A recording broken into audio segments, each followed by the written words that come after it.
Thank you for joining us. I'm Donald Whitehead. I'm the Executive Director of the National Coalition for the Homeless. And you will be joining us on the Voices of Homelessness. And this show is designed to bring you the voices, the faces, the stories of people experiencing homelessness. Many of our stories are about overcoming homelessness and those who've experienced some success, because that is the majority of the people who actually experience this issue. You will hear stories sometimes of the opposite, that most people experiencing homelessness come from kind of a different space. But the truth is, the majority of people who are homeless, it's an episodic issue, and it has many different causes. And we're here to set the story straight, and just very excited. The National Coalition is the oldest advocacy organization. We actually uh, invented or wrote the McKinney-Vento Act. So if you've received services to help you out of homelessness, it's because of the National Coalition for the Homeless. We are truly proud of that history, but we're also proud of what we're doing today. And one of those things is making sure that you understand the realities behind homelessness in America. So we have two amazing guests today. Just really happy to have author Brian Goldstone, who has just received a Pulitzer Prize for his amazing book, There's No Place for Us. And one of the characters from that book, who is actually a real person, she is with us today. Her name is Celeste, and Celeste will be joining us to tell us a little bit more about her story. So we're thankful that you could join us, and we want to get right into the conversation. Lot of area to cover, and we're going to start with Brian. Brian, your book is deeply reported, but it's also deeply personal. What was the moment that convinced you that this wasn't just a story about poverty, but about the fundamental failure of the American housing system? Mm, yeah, it's a great question. And thank you so much for allowing me to be part of this conversation. And it's a special honor to be joined by Celeste. I don't think we've ever done a conversation like this together at the same time. So it's really it's really special, very exciting, and I'm just very grateful to be with you.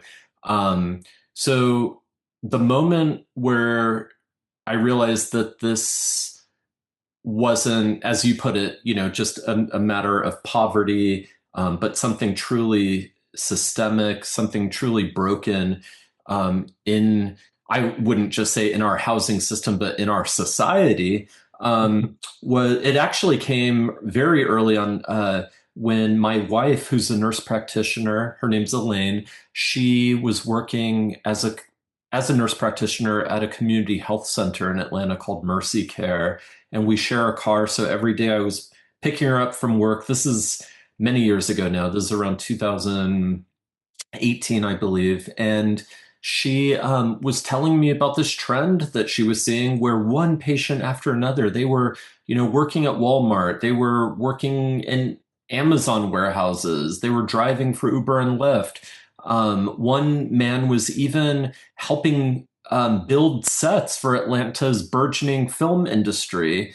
And what all of these patients had in common was when they finished work, they weren't going to an apartment. They were going to an extended stay hotel. They were crowding into apartments with other family members. They were one person was sleeping in a street encampment.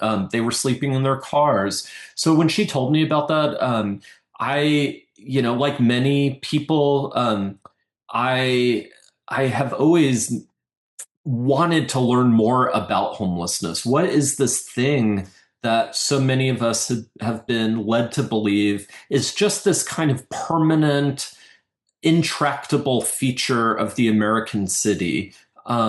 Where does it actually come from? Why are people without homes in the richest nation on the planet? And what Elaine was describing were actually people whose homelessness was out of sight and invisible. They didn't want their coworkers to know that they didn't have stable housing. They didn't even want some of their own relatives to know. And so when she told me about that led me to first write an article for the New Republic magazine following one family in Atlanta, who the mom, the head of household, was a home health aide, and they became homeless when their gentrifying neighborhood, when the house they had been renting in this gentrifying neighborhood was sold to an investor and their lease was terminated. And by the time I met them, they had been homeless for several months. When I finished that article, I just realized there was so much more to learn, so many colliding systems, again, not just the housing system, but so many colliding systems, the growing precariousness and volatility of work in America, not just low wages, but work that doesn't offer sick leave or health benefits, work where you don't know how many hours you're going to be getting from one week to the next, but also a lack of affordable healthcare, a lack of affordable childcare.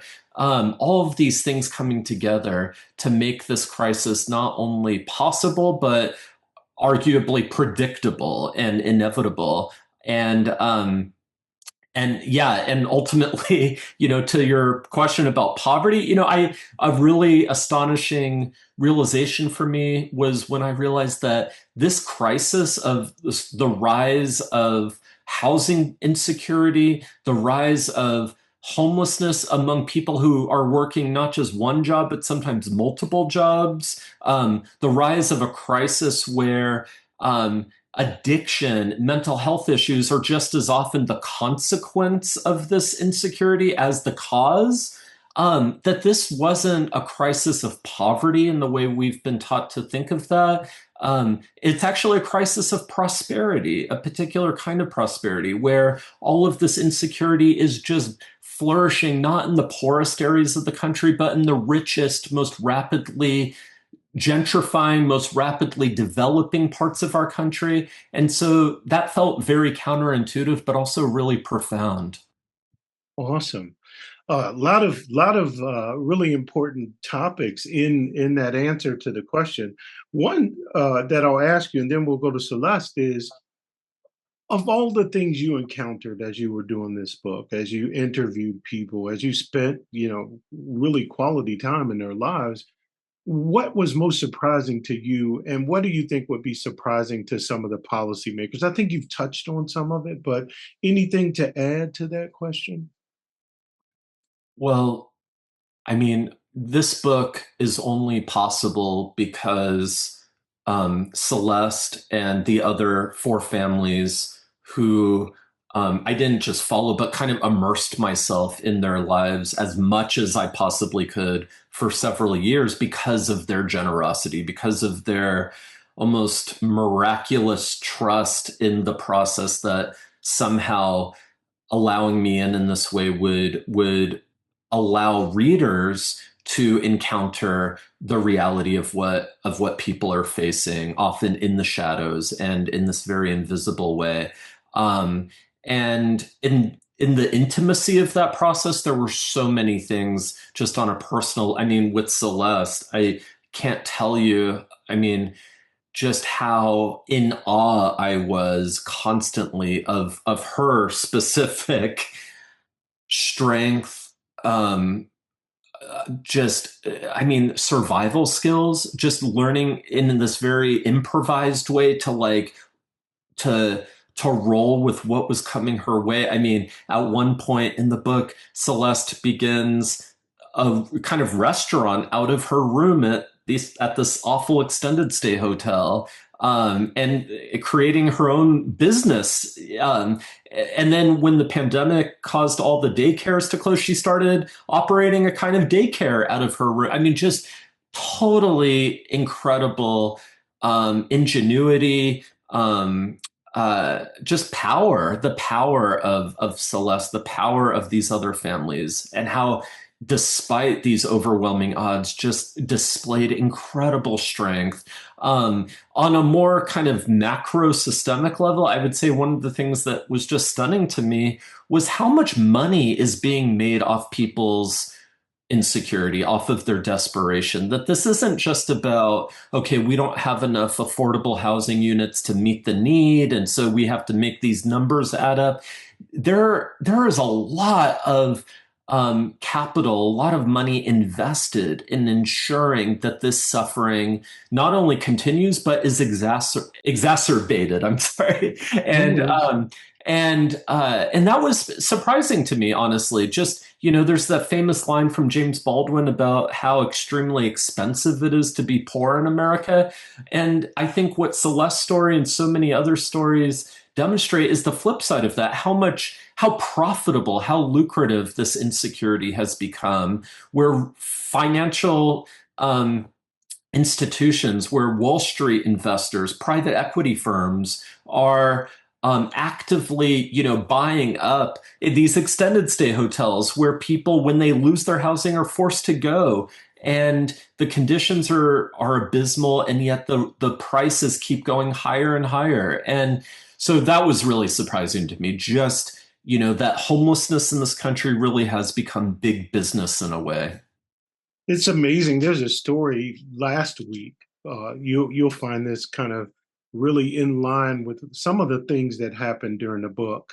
And Celeste, I want to really talk to you about this. There was a hotel being run by the city of St. Paul, Mm, and it was actually kind of an extended stay hotel mm, that was actually turned into housing. mm, Every week, the residents had to leave for the rooms to be cleaned. mm, Some of that was in the book as well. mm, Well, when these guys left this time, they were locked out of their units. mm. And this is a place run by the city. And that's just an example. We heard some of that, broken promises, things that weren't repaired on time. This was actually run by the city. It wasn't even a private vendor that was doing Yeah. this. So those are some of the horror stories that are happening as we speak. Celeste, really, you're a true American hero. Some of the things that you did to keep your family stable. But I wanted to go back a little bit. Can you tell us about how your life was before it became unstable? Who were you? Um, I'm sorry. Um, I was and still am a regular person. I had a job. At the time, I was working for a division of BMW. I was making great money. Um, we had a decent home. My kids were going to school in the area where we were, and we were pretty fairly happy. Um, a week before the fire happened, I'd actually just finished doing some remodeling to my home, in the kitchen, painting, fixing up things, because it was a home that I was renting to own, which in itself is a trap. I found out as well. I was in school going for paralegal.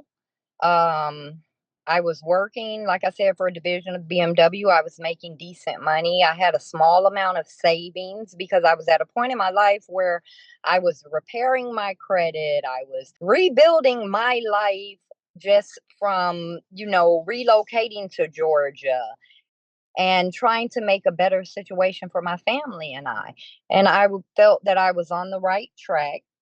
And then the fire happened. Yes, and that, people, I think when people think about the resources that are available in a community, that when something like that happens, there's these resources that are available to you that help bridge the gap. And it doesn't seem like those were available to you. Was that a surprise to you that what you think is going to happen didn't happen for you? On a lot of levels, yes, it was a surprise. Only because at one point in my life, I actually used to be a case manager at DFAC in the state of Florida, the Department of Children and Families. So I was the person who helped people get all of these resources. I was the person who helped people get Medicaid. I was the person who helped people get rent paid. I was the person who helped people find relocation services. And then I found myself in that very same situation. And all of the information that I knew firsthand that was supposed to be there to help, when I actually started going to seek those resources, I found that I fell through the cracks when it came to qualifying for a lot of the resources. They would, for example, one place told me at the job that I had, I was making like $18 an hour. I was working 40 hours a week. Sometimes there was overtime available. So I was making decent money. I was making enough money that me getting rehoused shouldn't have been a problem. Until the day I went into a caseworker's office and she told me, well, we can help you get rapid rehousing.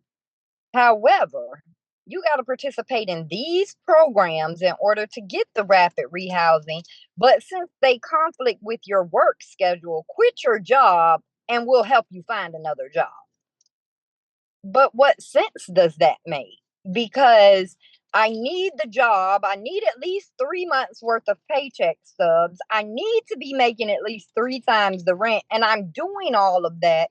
But you're telling me in order for your program to help me be rapid rehoused, I got to quit my job. So what Wow. sense did that make? And that is what I ran up against with a lot of the things. I fell through the cracks of qualifying for one reason or the other. So that has to be very frustrating. It And I think people have a lot of misconceptions about kind of that trajectory, as you try to navigate the system. You've heard the stereotypes before. What would you think from your experience is kind of the biggest misconception that people have? I think you touched on some of it, but I'd love to hear is your thoughts. all people that are homeless are lazy. They don't want to work. They don't want to be in a better situation. They're comfortable where they are. Those are a lot of the misconceptions. And a lot of misconceptions that I found as well are, oh, you don't look homeless. How does Mhm. homeless look? What is the Exactly. look of homeless that you have? I Mhm. am going during the day to work in a warehouse doing quality inspection. Then at night I'm going to work at KFC as a cashier or as a food prep person. What does homeless look like? Because Mhm. I'm clean every day. I go to work every day. What does homeless look like? Exactly. And in my experience, the majority of the people are closer to your story than these stereotypical stories. Um, and you talked about like a real frustration for me, the system being designed where you have to fit into the system as opposed to the system having an individual solution for you. Yeah. You needing not to work or to make less to be able to fit into a program versus having resources available. Brian, I'm gonna go back to you for just a second. What do you think the government gets wrong about its design with homeless policy? In your experience, after working with these families, what is our system getting wrong? And this is for people like me who are advocates, and also for policymakers. How can we make it a better system? I think Celeste's own experience that she was just speaking to gets at a lot of what is just really fundamentally broken um, about how homeless services are um, delivered and made accessible or not for not tens of thousands or hundreds of thousands, but arguably millions of men, women, and children who are in desperate need of assistance. And I think that a lot of how homelessness is just imagined and discussed in this country has shaped the way that homeless services have themselves taken shape. And what I mean by that is, so much of our imagination of homelessness is confined to what we see on the street. Absolutely. And I say that all the time. yeah. Yep, absolutely. So, and it's not just a matter of, okay, well, there's actually people in other places, not just the street, but when what we see on the street are people who are visibly, tragically often in the grip of severe psychological distress, or they are in the grip of substance use or other really, really serious and chronic disabilities, um, the way to help people, if we are even interested in helping people, if the response is not going to take the form of criminalization and banishment and just trying to lock our way out of this problem or ticket our way out of this problem or jail our way, but if we are even interested in helping folks, the way that help is is shaped will be, in response to what people are dealing with. But so it's not just a matter of like, well, there are a lot of people in other places. It's the fact that someone like Celeste, who is clocking into a job each day, clocking into two jobs, each week, whose kids are in school, who is making a car payment and trying to do everything in her power to stay afloat. The kinds of solutions and the kinds of assistance that will help her might look very different than what that person with who needs really intensive kind of wraparound support might need. And and yet, when Celeste, I was with her when she went to the hub for homeless services in Atlanta. Um, I was with her when she was basically told, like, ma'am, I'm so sorry, you're not homeless in quite the right way. I mean, they didn't say those words exactly, but it was like, well, you don't meet HUD's definition of literal homelessness because you're not on the street or in a shelter. And it was just so cruel and arbitrary the way that she was just locked out of this basic support. I mean, just totally. So, like, uh, so I think that what we've done is basically we've narrowed the lens on homelessness. We've distorted the focus. We've told ourselves this very comforting story that if people are homeless, it's because of these causes. It's because of mental illness. It's because of addiction. It's because, as Celeste was just saying, they don't want to work. They're lazy. Um, we've told ourselves that story. We've narrowed the lens, and what we've managed to do is write out of the story um, everyone else, people like Celeste, literally write them out of existence. And so I think the brokenness of our system for addressing this crisis is a direct reflection of the brokenness of our knowledge, our insight into what homelessness actually looks like, who is becoming homeless in this country, and why. May just add to what he just said, because you asked, in the opinion, what would be something that would make it work? Is yes, I know that they have guidelines. However, what needs to happen is that each case, each person, each family should be individually, what is the word that I'm looking for? Should be individually reviewed. Maybe screened or reviewed or yes. Set of guidelines that you have, yes, for generally everyone. But Mm-hmm. based upon what the person's real life situation is, they need to be able to look at the person individually. Because what happens is they group everyone in, and those guidelines just don't fall and don't work for everyone. It is an individualized thing, and a lot of the case managers, a lot of the community advocates, They need to understand that it is a individual person that is coming to you, not a group of people. So That's this right. person has to be reviewed individually and say, these are the services that this person needs, and how can we get them for these people? Instead of saying, well, as a general overall, you got to go here, get this, go here, get this, go here, get this.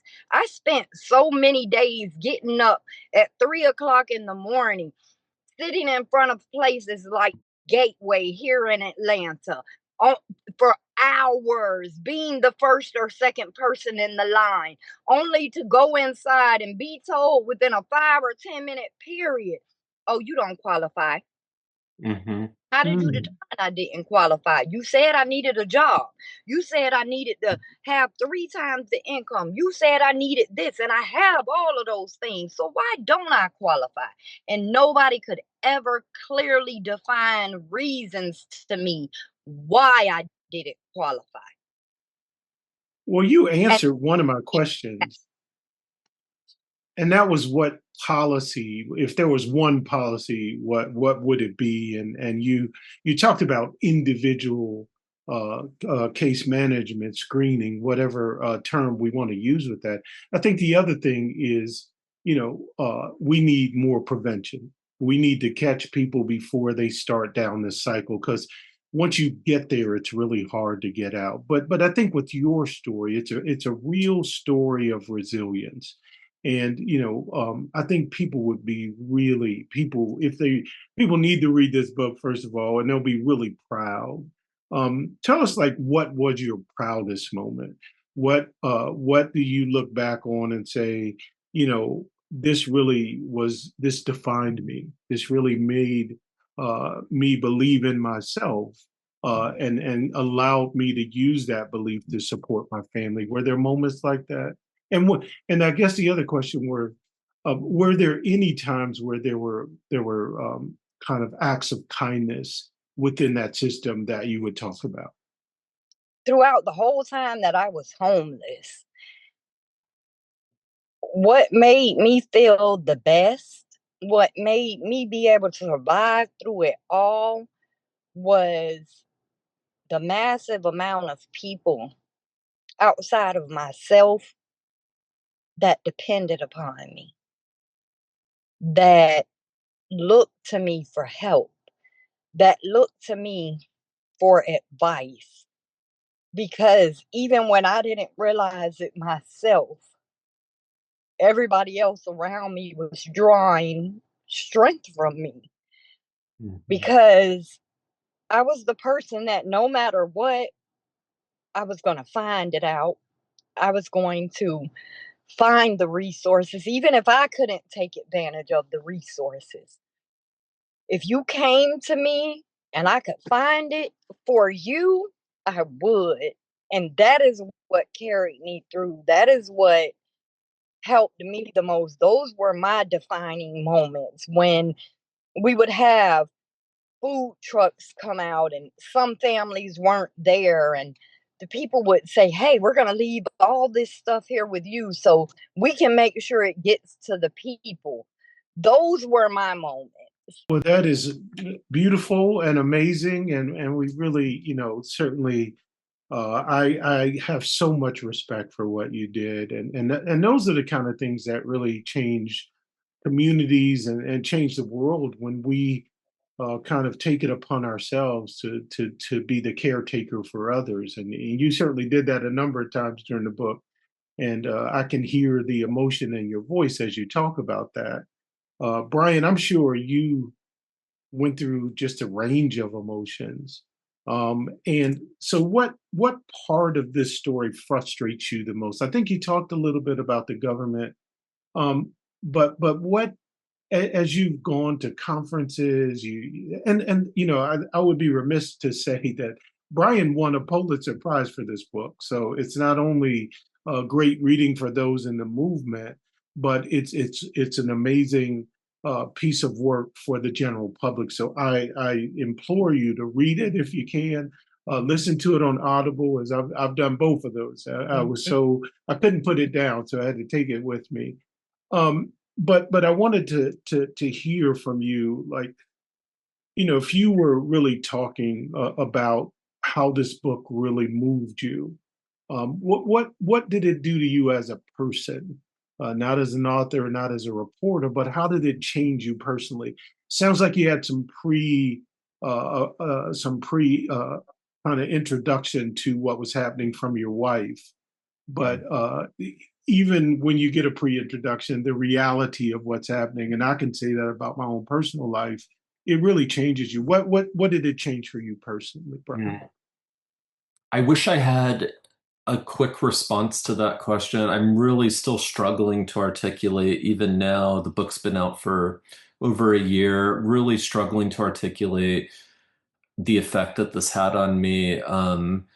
There are so many things to say. One is just, even before the book came out, the gratitude, just deep, deep, deep gratitude I felt for the honor, the gift of being allowed into Celeste's life, and into the lives of the other four families who I followed for this book, and just how transformative that was for me. Again, even apart from the quote unquote the issues themselves, apart from the systems, just the on a human level, the friendship that was formed. I mean, I just love being with Celeste. I just, she's just a cool person, and she's also just smart as hell and just knows everything about everything and is funny and charismatic. And it was just a joy and a privilege to just be with her and to be with the others. And I felt myself changing in the process in ways that, again, I think are still kind of unclear to me, but I can feel it really deep down. Um, one thing that I felt throughout this process was also just anger, like real anger, even rage at all of the utterly unnecessary ways that these families, including Celeste's family, she and her children were forced to suffer. The ways, first of all, that she and the other families they didn't fall into homelessness, they didn't stumble into homelessness, they were pushed into homelessness.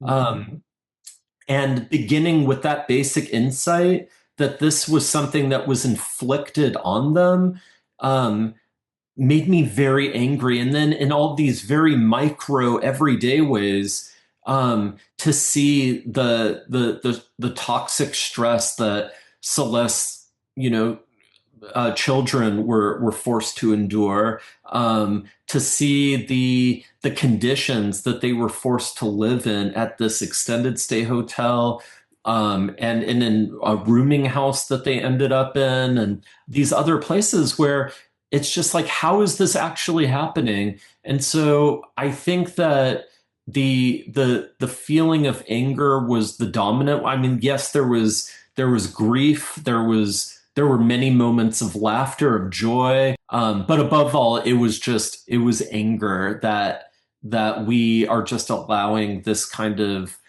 suffering to proliferate, as we go about our days, and all of the kind of comforting myths that we indulge as a society, beginning with the myth that people just are that basically blaming the victim, that they are where they are because of something that they've done.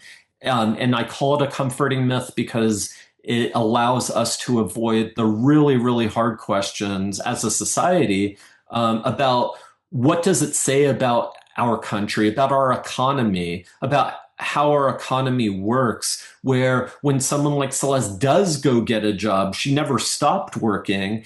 That job is not even close enough to, it's not nearly enough to just afford this most basic human necessity, a roof over head. And so in order to avoid asking those questions, We blame Celeste. We blame the victims, and it just lets us off the hook as a society. Exactly. And I did ask you about, some of the times that were most profound to you, Celeste. And Brian, thank you for touching on. We often in our language around homelessness, we one know it's just an experience, but people are forced into homelessness. Mhm. Nobody, decides to go, hang out at a motel or at a shelter. It's something people are forced into because we don't have anywhere in this country where the housing costs meet the needs of people who are working at jobs that pay a minimum wage or Social Security or most jobs, Yeah.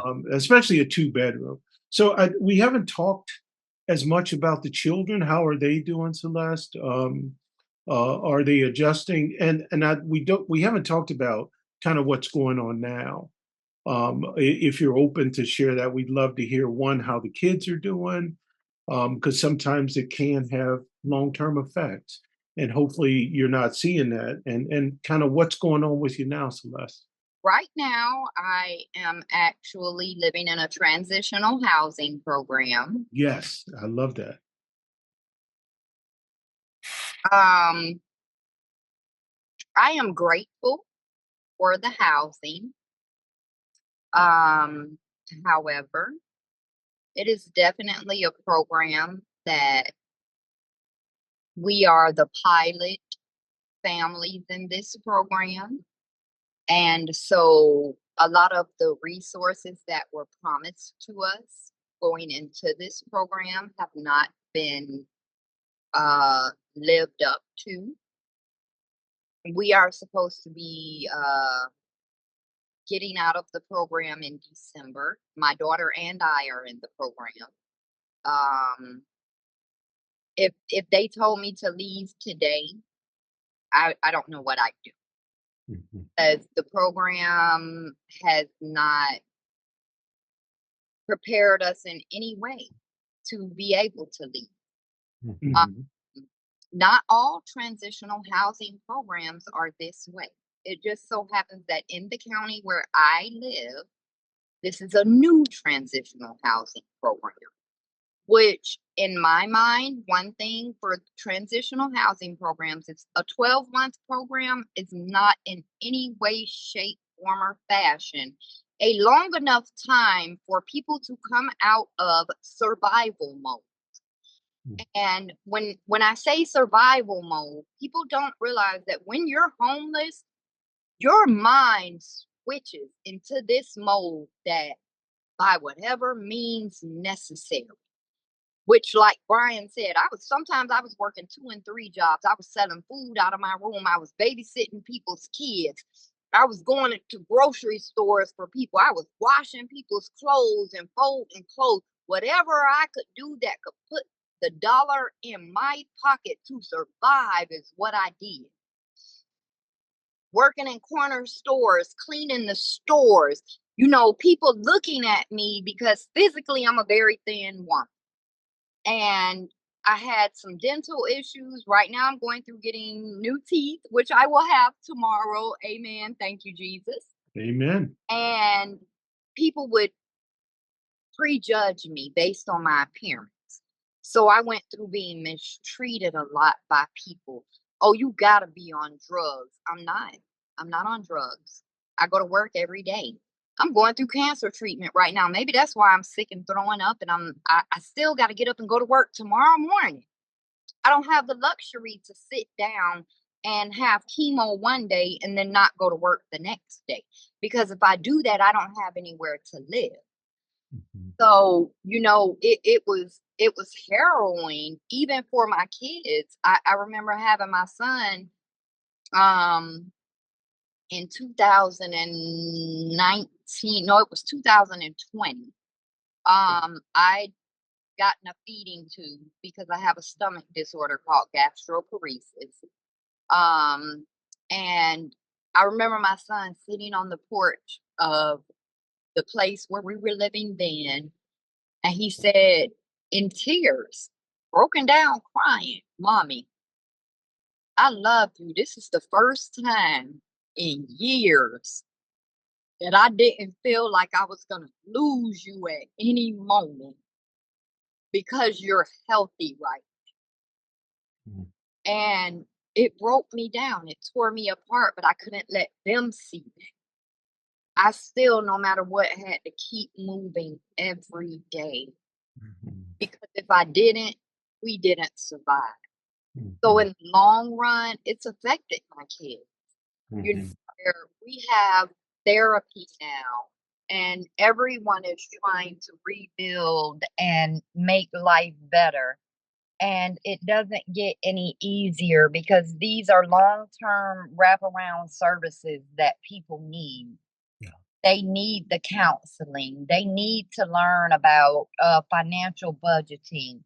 They need opportunities to open bank accounts. They need stable childcare to be able to go work. And although, like I said, I'm no longer living in the hotel right now, a lot of the conditions are still the same, which doesn't mentally and emotionally allow you to come out of a place of being depressed or a place of feeling like, where do I belong? Where am I going to go? What is going to happen to me? Because we're just not properly prepared right now, and it just becomes just harrowing at times just to sit back and hear your kids tell you the different things that they've experienced or that they've thought about that you never even thought about affected Mhm. them. Yeah. Wow, you said so much there that really was so profound and so touching that I think one of the things you said that really sticks out to me, and I think about like where we go with policy in this country. Like there's this move to move everybody to transitional housing. And what you said about it, what really stuck out to me is that transitional housing does not offer you a feeling of stability, a feeling of being settled. And then you went on to say a feeling of belonging. And, if we go back to Maslow's hierarchy of needs, he talks about belonging. And that's one of the things we try to do at NCH.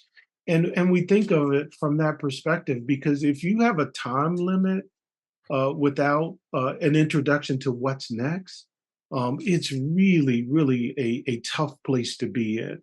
But I just really, again, appreciate your resilience, your willingness to try everything to be able to do it on your own, but you shouldn't have to do that.